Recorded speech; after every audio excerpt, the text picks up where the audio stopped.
കേസിലെ രണ്ടാം പ്രതി കൊട്ടിയൂർ ഇടവകയിലെ മാതൃവേദി അംഗം തങ്കമ്മ, എട്ടാം പ്രതി നവജാത ശിശുവിനെ ദത്തെടുത്ത വൈത്തിരിയിലെ ഹോളി ഇൻഫന്റ് മേരി കോൺവെന്റ് സൂപ്രണ്ട് സിസ്റ്റർ ഒഫീലിയ, ഒമ്പതാം പ്രതി വയനാട് CWC മുൻ അംഗം സിസ്റ്റർ ബെറ്റി ജോസ്, പത്താം പ്രതി CWC മുൻ ചെയർമാൻ ഫാദർ തോമസ് തേർഗം എന്നിവരാണ് അന്വേഷണ സംഘത്തിന് മുന്നിൽ കീഴടങ്ങുക. കീഴടങ്ങിയ ഉടൻ തന്നെ നാലുപേരെയും പോലീസ് വിശദമായി ചോദ്യം ചെയ്ത് കോടതിയിൽ ഹാജരാക്കും. ഇന്ന് തന്നെ പ്രതികൾക്ക് ജാമ്യവും ലഭിക്കും. പ്രതികൾക്കെതിരെ ജാമ്യം ലഭിക്കാവുന്ന കുറ്റമേ ചുമത്തപ്പെട്ടിട്ടുള്ളൂ എന്ന് ഹൈക്കോടതി കഴിഞ്ഞ ദിവസം വിലയിരുത്തിയിരുന്നു.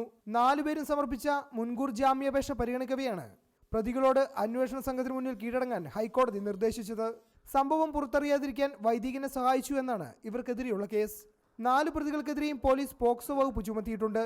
അതേസമയം കേസ് മറച്ചുവെക്കാൻ പ്രതികൾ ശ്രമിച്ചുവെന്ന് അന്വേഷണ സംഘത്തിന് തെളിവ് ലഭിച്ചതിന്റെ അടിസ്ഥാനത്തിൽ ഇവർക്കെതിരെ ഗൂഢാലോചന കുറ്റവും ചുമത്തി. കേസിലെ ഒന്നാം പ്രതി ഫാദർ റോബിൻ വടക്കുംചേരിയെ മാത്രമാണ് പോലീസ് ഇതുവരെ അറസ്റ്റ് ചെയ്തത്.